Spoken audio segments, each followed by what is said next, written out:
Shalom, queridos, Deus abençoe a vida de vocês. Gálatas, capítulo 1, nós vamos ler juntos para a gente poder entender, amém? E vamos fazer algumas ponderações e anotações e tudo mais, tá bom? Antes, para que a gente possa entender, eu vou dar um pano de fundo para vocês. Quando Jesus veio à Terra, né, como profeta, como filho do homem, ele encontrou o seguinte cenário. Israel era dominado por Roma, e Roma tinha mais de 200 deuses diferentes, várias religiões diferentes, e naquele momento só existia uma religião no mundo que acreditava na vinda de um Messias, na vinda de um Cristo. E essa religião se chamava judaísmo. Amém? Então, quando Jesus morre, ressuscita, sobe aos céus, até ali naquele presente momento, somente judeus estavam crendo nele, em sua maioria. Por quê? Ou judeus que eram prosélitos, que na verdade eram não judeus que se convertiam ao judaísmo, né? Ou os prosélitos de portão, que era o cara que seguia o judaísmo, mas não se convertia, não fazia circuncisão. Quando a fé começa a ser expandida para o não judeu, que é esse cara que tinha bilhões de deuses, que tinha uma quantidade de religiões enorme, precisa se apresentar a ele agora a condição do que é um Messias. Agora para imaginar o seguinte, um judeu estava cercado de várias regras, 613 mandamentos, e de repente um gentio não judeu aceita Jesus Cristo e vai conviver com ele. Então havia uma grande confusão, porque o judeu queria que o não judeu vivesse como ele e carregasse as cargas que ele carregava. Enquanto o gentio que entrava, uns queriam ser como judeus e outros não queriam ser, mas queriam guardar a fé em Cristo, né, nesse Messias, e deixar de fazer as coisas erradas. Então havia uma confusão do tamanho do mundo, porque eram duas culturas completamente diferentes que estavam agora tendo que conviver. Isso é importante para você entender o livro de Gálatas. Vamos seguir a carta de Gálatas, Vamos seguir. Eu, Paulo, apóstolo, nomeado não por um grupo de pessoas, nem por alguma autoridade humana, mas pelo próprio Jesus Cristo e por Deus, o Pai que ressuscitou Jesus Cristo dos mortos. Escreva esta carta com todos os irmãos que estão comigo nas igrejas de Galácia. Extremamente oportuno a gente falar o seguinte. Primeiro, a palavra apóstolo. Apóstolo significa alguém enviado, né? Ou enviado, emissário, né? É a tradução do português mais correta, né? Então, Paulo é nomeado apóstolo, né? Mas ele não recebe esse comissionamento nas mãos de homem. Não é através de Pedro, não é através de João, não é através de Tiago, mas através do próprio Jesus Cristo. E observe como ele faz a separação. Ele diz aqui, olha, mas pelo próprio Jesus Cristo e por Deus. Separa duas pessoas, né? Cadê? Jesus Cristo, Jesus Cristo. Mas pelo próprio Jesus e por Deus, o Pai, que ressuscitou Jesus Cristo dos mortos. Então essa autoridade de Jesus comissionando Paulo não estava ali só no momento que ele estava na terra. Ah, morreu Jesus, não tem mais autoridade. Claro que tem, ressuscitou, subiu aos céus, está à direita de Deus Pai Todo-Poderoso. Então essa autoridade para comissionar Paulo não se perde simplesmente quando ele vai à cruz, né? Até porque quando ele foi à cruz, Paulo e ele ainda não haviam se cruzado, talvez, né? Nós não sabemos, às vezes por distância, né? E aí ele continua, que Deus, o Pai, e o nosso Senhor Jesus Cristo lhe dêem graça e paz. Aí ele vai dar o pano central do que é evangelho, boas novas. As boas novas é exatamente isso que está escrito aqui, ó. Jesus entregou sua vida por nossos pecados, a fim de nos resgatar deste mundo mau, conforme Deus, nosso Pai, havia planejado. Toda glória a Deus para todo sempre. Amém. Então, este é o Evangelho. E é importante que você guarde essa informação na sua mente, porque isso vai ser importante para você entender o que está acontecendo em Gálatas. Então, esse é o Evangelho. Morte expiatória de Jesus, perdão dos pecados, salvação. Aí, condição agora de você obedecer, porque você obedece agora por causa do Espírito Santo que escreve a lei no seu coração, escreve os mandamentos no seu coração, te dá condição de cumpri-los, né? Ressurreição, que é o que a gente está esperando. O Senhor já ressuscitou, mas nós iremos ressuscitar com Ele. Então, boas novas é extremamente importante, porque Paulo, a partir de agora, vai começar a questionar uma nova boas novas, ou uma distorção das boas novas que estava acontecendo em Gálatas. Vamos ver. Admiro-me que vocês estejam se afastando tão depressa daquele que os chamou para si por meio da graça de Cristo. Vocês estão seguindo um caminho diferente, que se faz passar pelas boas novas. Se faz passar. Mas não são boas novas de maneira nenhuma. Estão sendo perturbados por aqueles que distorcem deliberadamente as boas novas de Cristo. Então tem alguém distorcendo as boas novas. Ou seja, que seja amaldiçoado qualquer um, incluindo nós, ou mesmo um anjo do céu, que anunciar boas novas diferentes do que nós lhe anunciamos. Repito o que disse antes, se alguém anunciar boas novas diferentes das que você receberam, que seja amaldiçoado.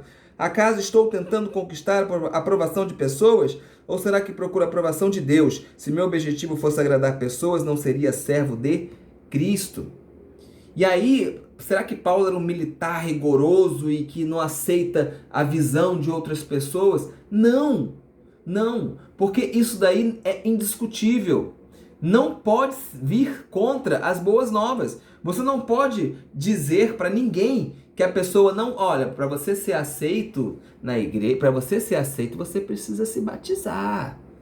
É claro que você precisa se batizar, mas isso não significa que você não vai ser aceito antes. É claro que você vai ser aceito, porque o que te faz ser aceito por Deus é o Evangelho. E o Evangelho diz o quê? Morte expiatória de Jesus para perdão de pecado, salvação, obediência, ressurreição.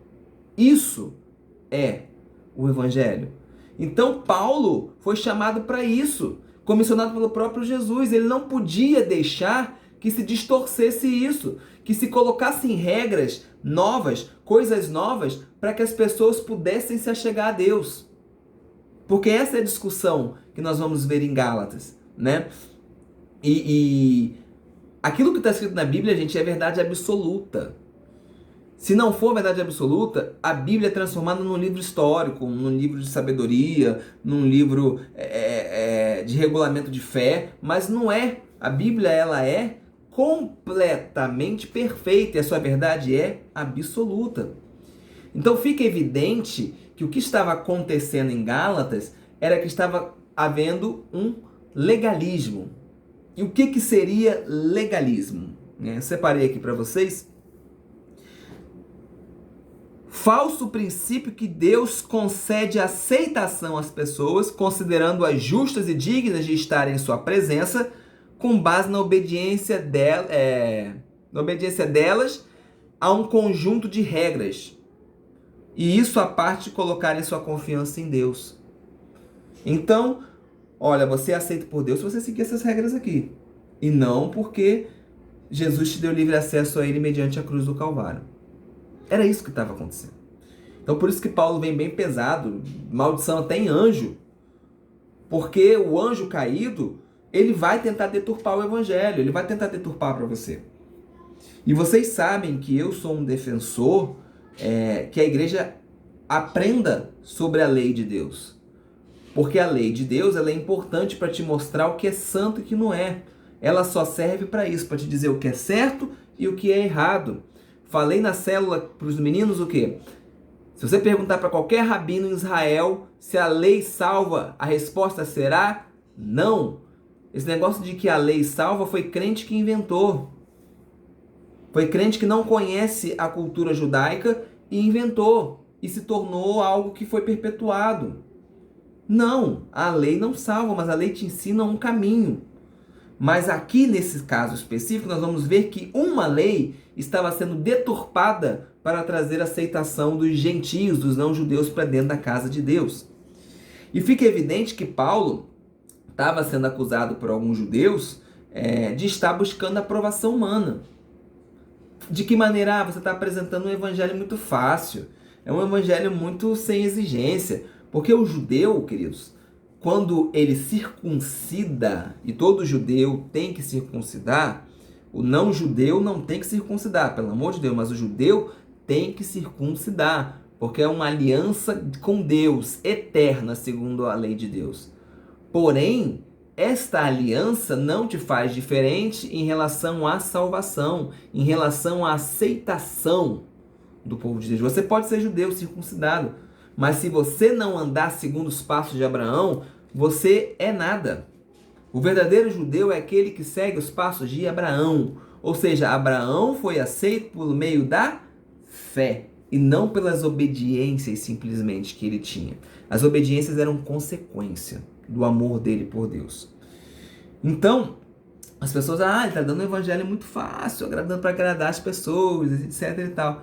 Mas assim, quem que ele tinha que agradar? A Deus ou ao homem? Foi o homem que deu o comissionamento para Paulo? Não foi. Não foi. Então ele não tem homem para agradar. Ele tem que agradar a Deus. Se ele tivesse ido lá estudar aos pés de Pedro, estudar aos pés de Tiago, tudo bem, mas ele não foi. O texto deixa bem explícito para a gente, né? Vamos seguir. Irmãos, quero que vocês entendam que a mensagem das boas novas por mim anunciada não provém de um raciocínio humano.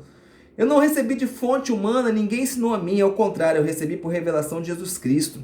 Vocês sabem como eu era quando seguia a religião judaica, como perseguia com violência a igreja, não media esforço para destruí-lo, superava a muito dos judeus de minha geração, sendo extremamente zeloso pelas tradições dos meus antepassados.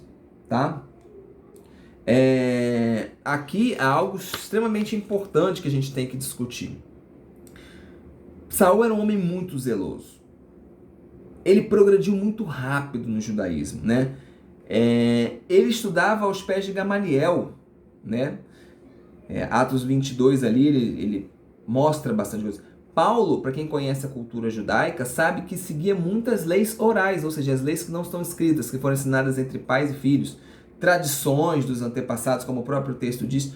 Paulo fazia tudo isso. Paulo superava em muito. Talvez possa ter sido um dos rabinos mais jovens a fazer parte do Sinédrio. Isso é discutível, a gente não vai discutir isso aqui agora, mas é discutível, essa questão por conta da idade. Mas pode ser, né? Então, ele era mais zeloso com as coisas de Deus, como ele fala lá em Atos 22, ele deixa bem claro, né? Sou fariseu, sou judeu do tribo de Benjamim, segundo a lei irrepreensível, ou seja, vocês não podem me chamar a atenção por nada que eu tenha descumprido da lei, né? Então, ele era muito mais zeloso do que provavelmente aqueles caras que estavam lá perturbando os não-judeus de Gálatas. E nós já vamos descobrir o que é, tá? Fica tranquilo, tá lá pelo capítulo 2, você vai descobrir.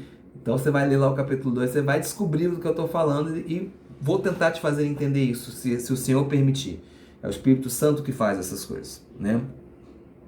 E aí, no capítulo 15 e 16, contudo, ainda antes de eu nascer, Deus me escolheu e me chamou por sua graça. Foi do agrado dele revelar seu filho a mim, para que eu anunciasse aos não-judeus, os gentios, né? Gentios e não-judeus. Quando isso aconteceu, não consultei ser humano algum, tampouco subi a Jerusalém para pedir conselho daqueles que eram apóstolos antes de mim. Em vez disso, eu fui para a Arábia e depois voltei à cidade de Damasco. Então, passados 3 anos, fui a Jerusalém para conhecer Pedro, com quem permaneci 15 dias.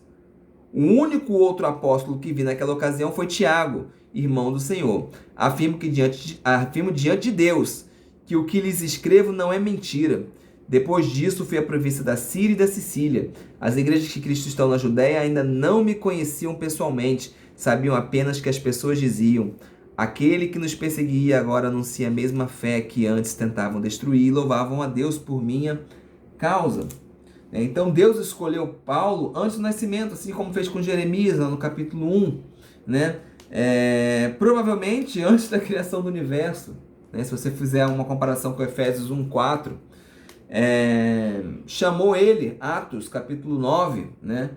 Revelou o Filho também lá em Atos no capítulo 9, para que anunciasse aos gentios também lá, Atos capítulo 9. E aí tem um problema aqui com a cronologia, Eu vou ler para vocês, só para a gente não perder esse fio dessa meada. Como a cronologia da vida de Paulo, apresentada nesse trecho, se harmoniza com a de Lucas no livro de Atos? É um assunto debatido entre os estudiosos. Uma possível sequência é que Paulo abraçou a fé no caminho para Damasco, onde permaneceu, Atos capítulo 9, né? Onde permaneceu com os crentes judeus messiânicos, os judeus que acreditavam em Jesus, por um curto período de tempo, evangelizando na sinagoga, Atos capítulo 9. Ele imediatamente foi para a Arábia, no versículo 17, não se sabe por quanto tempo, mas de acordo com o versículo 18, o tempo máximo deve ter sido de 3 anos. Mais tarde ele voltou para Damasco, onde continuou evangelizando o povo judeu até que o grupo deles planejou o seu assassinato, de modo que ele teve que escapar pelo muro da cidade, sendo abaixado dentro de um cesto. Outra possibilidade é que ele fugiu de Damasco, indo para a Arábia, retornando 3 anos depois para uma visita menos traumática. Só então Paulo foi a Jerusalém, mas por apenas 2 semanas. Paulo escreve que foi para conhecer Pedro pessoalmente e, no entanto, não conheceu nenhum dos outros emissários, a não ser Tiago. Todavia, Atos capítulo 9, versículo 27, diz que Barnabé os levou aos emissários, e não apenas a 2 deles. Uma possível harmonização dessas 2 versões é que Paulo teria sido apresentado a todos, ou a maioria dos emissários, os apóstolos. Contudo, não passou o tempo suficiente com eles para receber instruções ou ao menos discutir a sua versão das boas novas. Tá? E aí ele vai seguindo Sicília e imediatamente vai tocando o barco dele. Amém? Então, vamos encerrar o capítulo 1 por aqui. Então, resumindo, temos uma briga na igreja, porque estão dando um evangelho diferente do evangelho que deveria ser dado. E aí nós vamos descobrir o que eles estão tentando acrescentar no evangelho. O que o pessoal, os judeus da circuncisão, fica uma dica aí da circuncisão, estavam querendo obrigar aos não-judeus a fazerem. E aí eu vou te explicar o porquê que isso é bênção para o judeu, mas para o gentio que aceitou Jesus é maldição. Eu te espero no capítulo 2. Shalom.